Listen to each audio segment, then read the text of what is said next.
పొరబాటున చేజారిన తరుణం తిరిగొస్తుందా? ప్రతి పూటొక పుటలా తన పాఠం వివరిస్తుందా?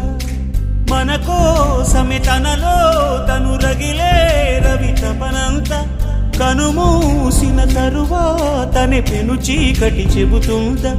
కడతేరని పయనాలెన్ని, పడదోసిన ప్రణయాలెన్ని అని తిరగే ఛాయా చరిత పుటలు, వెను చూడక ఉరికే కథలు, తమ ముందు తరాలకు స్మృతుల చితులు అందించాలా ప్రేమికులు. ఇది కాదే విధిరాత, అనుకోదేం ఎదురీత. 10 నెలలు తనలో నిన్ను మోసిన అమ్మైనా అప్పుడో ఇప్పుడో కననే కలను అంటుందా?